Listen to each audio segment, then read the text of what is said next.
그러므로 예수도 자기 피로써 백성을 거룩하게 하려고 성문 밖에서 고난을 받으셨느니라. 그런즉 우리도 그의 치욕을 짊어지고 영문 밖으로 그에게 나아가자. 우리가 여기에는 영구한 도성이 없으므로 장차 올 것을 찾나니 그러므로 우리는 예수로 말미암아 항상 찬송의 제사를 하나님께 드리자. 이는 그 이름을 증언하는 입술의 열매니라.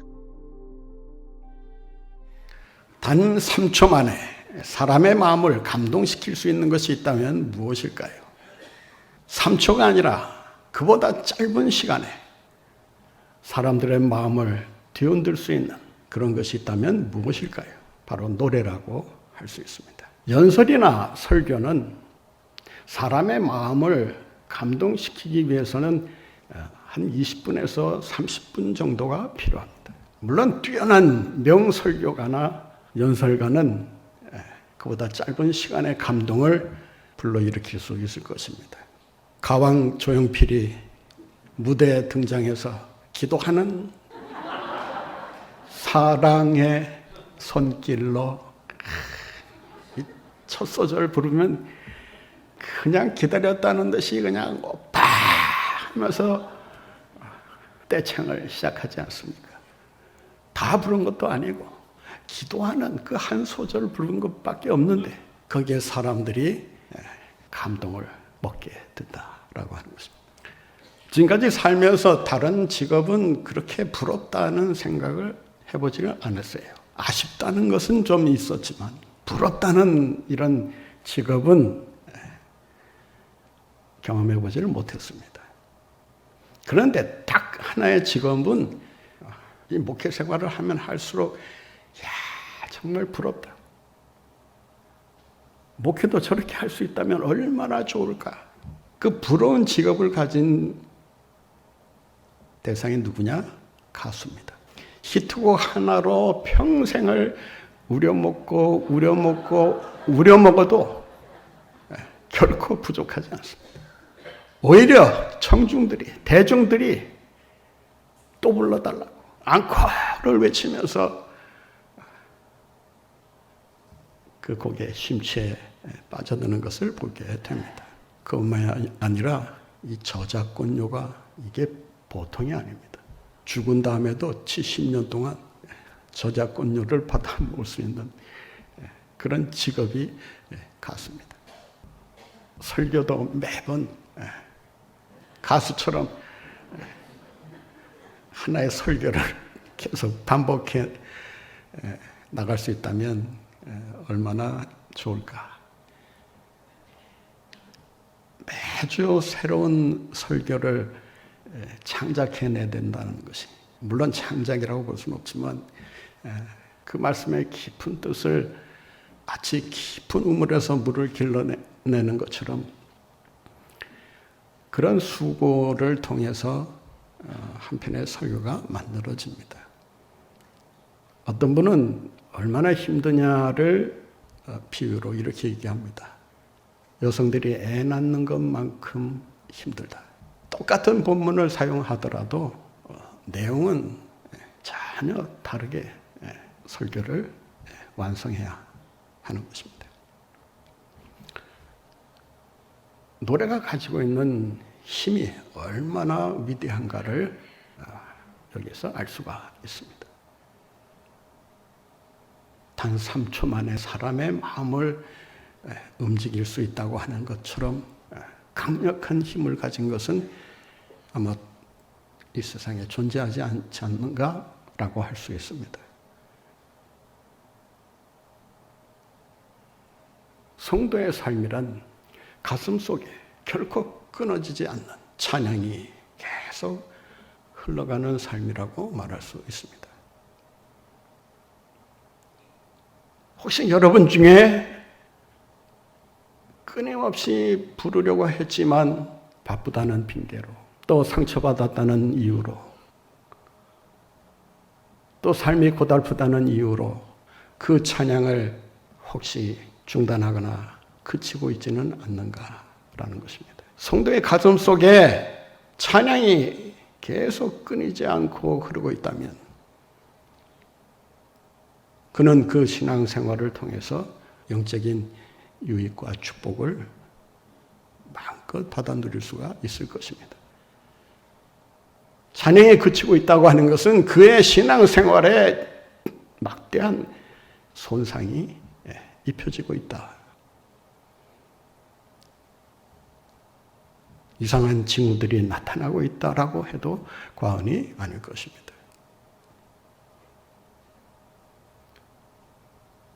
왜 우리가 찬양을 끊임없이 불러야 하는 것일까요?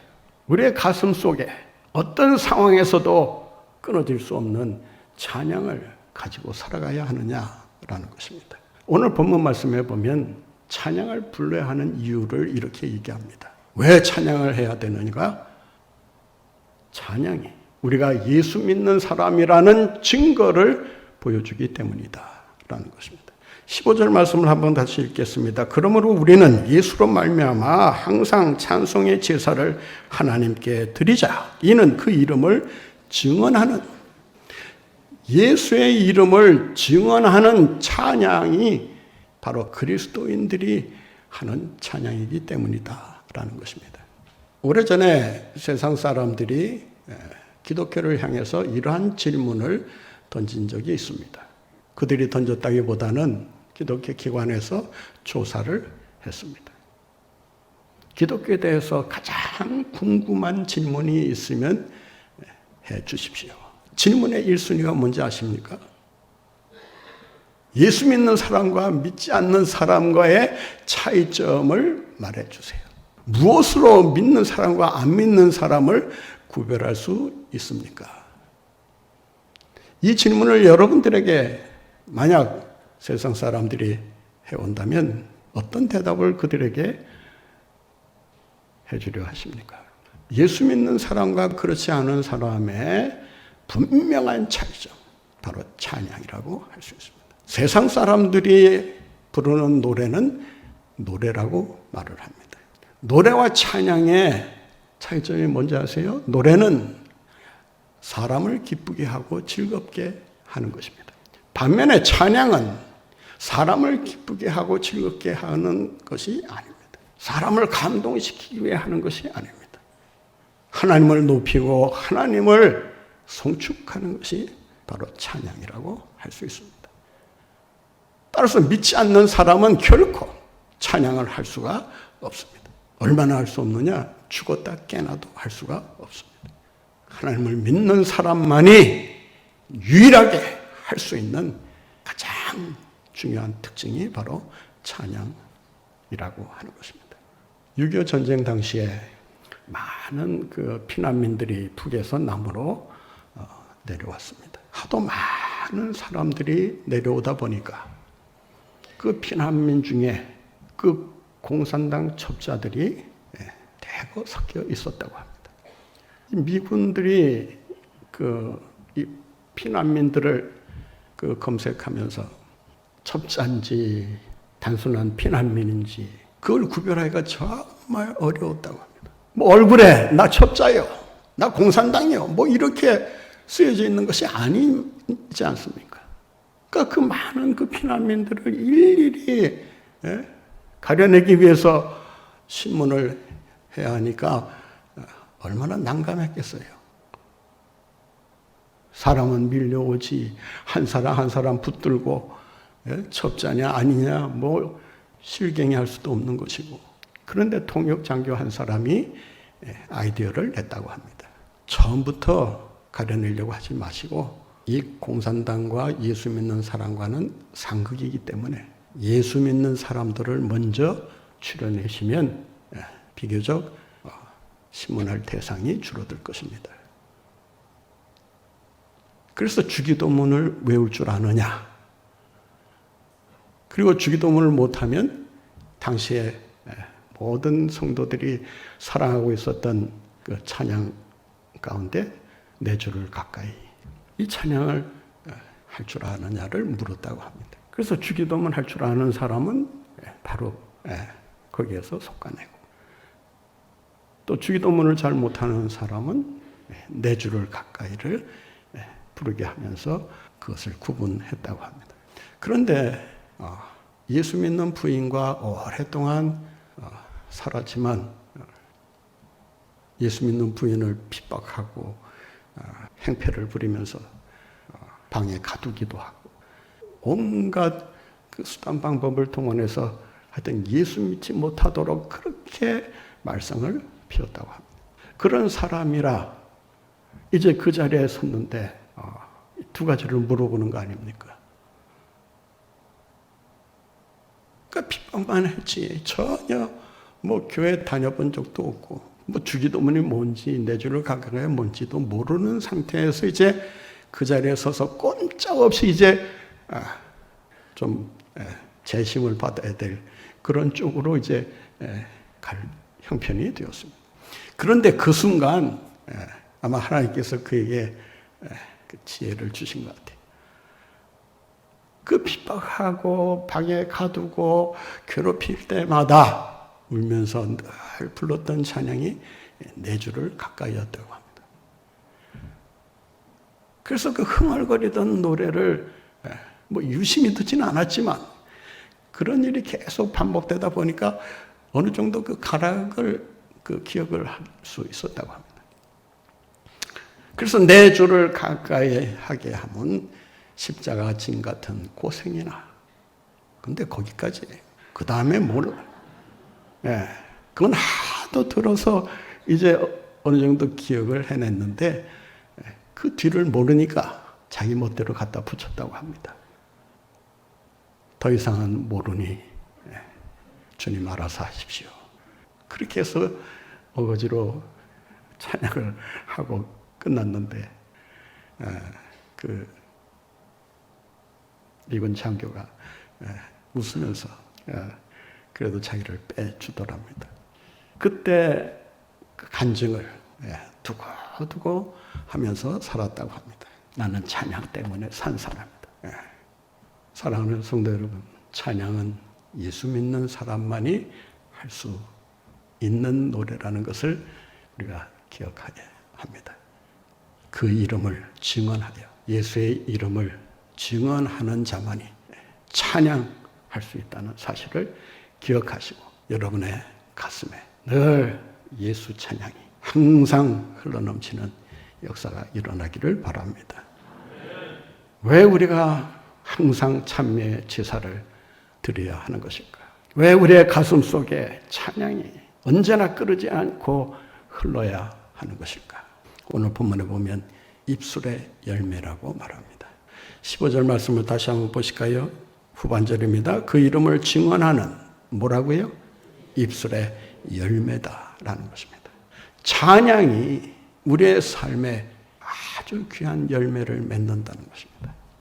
독일의 구약학자 월터 브루그만이라는 분이 이 찬양이 무엇인가에 대해서 한마디로 이렇게 정리를 했습니다. 우리가 하나님을 부르는 그리고 찬양하는 그 말이 우리를 앞으로 살아가게 하는 세상을 만든다.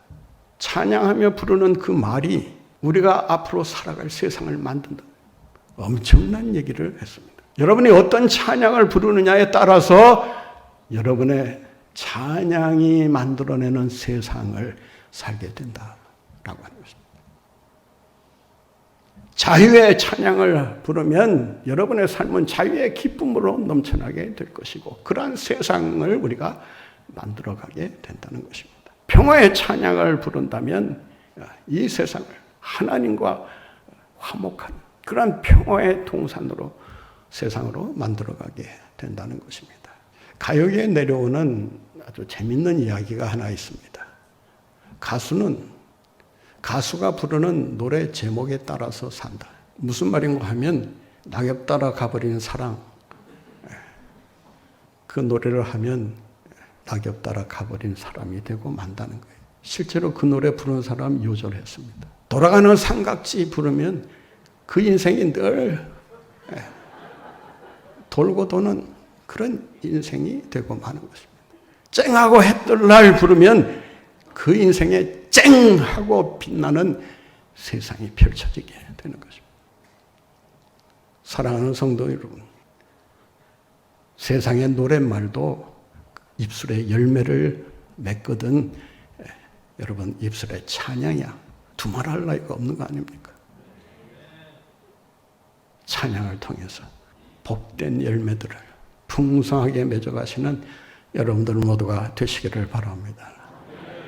우리가 왜 항상 참회의 제사를 드려야 하는 것일까요? 왜 우리의 가슴 속에 찬양이 끊이지 않도록 계속해서 흘러가도록 해야 하는 것일까요? 그것은 찬양에 세상을 이기는 힘이 있기 때문입니다.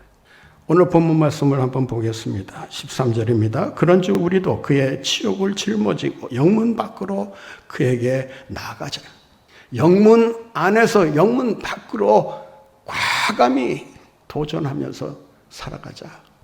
이 용기와 담력이 어디에서 오는 것입니까? 세상을 살다가 힘들어 지쳐서 쓰러질 때 있습니다. 넘어질 때 있습니다. 실패할 때 있습니다. 불행을 만날 때 있습니다. 질병에 시달릴 때 있습니다. 그 어떤 환경과 상황 속에서도 여러분 승리할 수 있는 길이 바로 여기에 있는 것입니다. 찬양이 그 모든 일을 가능케 하는 것입니다. 우리 속에 결코 끊어지지 않는 이 찬양 하나만 붙들고 살아간다면 그 찬양으로 인해서 여러분들은 여러분에게 주어지는 상황이 아무리 힘들고 고달플지라도 능히 이기며 나갈 수 있는 줄로 믿습니다. 죽으면 죽으리라를 쓴 그 안희숙 그 여사의 소설이 있습니다. 유명한 여성 독립운동가 중에 한 사람입니다. 그는 자기의 삶을 그 죽으면 죽으리라는 그 책에 그대로 표현을 했습니다. 거의 실화에 가까운 소설이라고 말할 수 있습니다. 그는 그 책에서 이렇게 자기의 신앙을 고백합니다. 나는 평생 100개의 말씀과 150개의 찬송을 가슴에 품고 살았다. 100개의 말씀과 150개의 찬양을 가슴에 품고 살다 보니까 어느 날 자기 눈앞에서 세상에 대한 근심과 걱정과 염려와 불안이 다 사라지는 것을 경험했다라고 고백합니다. 사랑하는 성도 여러분, 이 험한 세상 살면서 얼마나 고통이 많습니까? 외로울 때마다, 눈물 날 때마다, 낙심될 때마다, 불안에 떨 때마다, 앞이 보이지 않을 때마다 여러분 꺼지지 않는 여러분의 가슴에 흐르고 있는 찬양을 입술을 통해서 불러보시기를 바랍니다. 그 찬양이 여러분들을 이 세상의 위협으로부터 건져낼 뿐만 아니라 날마다 승리하도록 이끌어 주실 줄로 믿습니다. 어떻게 해야 우리가 항상 참회의 제사를 드릴 수 있을까요? 어떤 찬양이어야 이 찬양이 어떤 경우에도 사라지지 않고 끊어지지 않고 희미해지지 않고 이 찬양이 계속 흐르게 될까요? 오늘 말씀에 보면 세 가지 노래를 찬양을 우리에게 가르쳐 줍니다. 그 첫째는 믿음의 찬양입니다. 오늘 본문 말씀을 한번 다시 보겠습니다. 15절입니다. 그러므로 우리는 예수로 말미암아라고 하는 말은 예수님 때문에, 예수님 안에 있을 때, 예수님과 함께 할 때, 예수님을 믿고 의지할 때 그런 뜻입니다. 오직 예수 그리스도만이 나의 의지시요, 나의 신뢰요, 나의 방패가 되신다는 사실을 믿고 의지할 때, 그 믿음의 찬양을 부를 때 그 찬양이 우리를 다시금 회복시켜 주시고 살려주시고 소생케 해주신다라고 하는 것입니다. 끊어지지 않은 노래가 되려면 예수 그리스도를 믿는 믿음 위에 그 찬양이 불려져야 한다는 것입니다. 주님만이 능력 주시는 자 안에서 모든 것을 할 수 있다라고 하는 이 믿음의 고백을 담은 찬양을 우리가 하게 될 때에 우리는 이 세상에서 언제나 승리하며 살아갈 수 있게 되는 것입니다. 이 믿음의 찬양을 회복하시는, 그리고 이 믿음의 찬양이 계속해서 여러분의 가슴 속에 흘러가도록 하시는 여러분들 모두가 되시기를 바랍니다. 어떤 노래여야 될까요? 어떤 찬양이어야 할까요? 오늘 본문에 보면 그 찬양은 은혜의 찬양이다 라고 말합니다. 본말씀 한번 같이 읽겠습니다. 11절입니다. 이는 12절입니다. 그러므로 예수도 자기 피로써 백성을 거룩하게 하려고 영문 밖에서 고난을 받으셨느니라. 무슨 말씀입니까? 주님께서 피로써 우리를 구원해 주시고 우리를 의롭다 해 주시고 하나님의 자녀 삼아 주시고 우리로 하여금 거룩한 자로 살아가도록 만드셨다라고 하는 것입니다. 사랑하는 성도 여러분, 우리를 죄에서 건져줄 수 있는, 구원해 줄 수 있는 찬양은 어떤 찬양일까요? 예수의 보배로운 피가 나를 값없이 구원해 주셨다. 여기서 찬미의 제사라고 얘기를 합니다. 제사는 무엇입니까? 이 제사라는 단어에는 헌신과 죽음, 희생이 담겨 있는 말입니다. 예수 그리스도는 십자가의 죽음을 통해서 우리를 구원해내시고 우리로 하여금 은혜 가운데 살게 하셨다는 것입니다. 이 세상 그 무엇으로도 끊을 수 없는 찬양이 있다면 그것은 은혜의 찬양입니다. 우리의 구원은 내 열심, 내 노력, 내 수고, 내 공로로 오는 것이 결코 아니라고 하는 것입니다.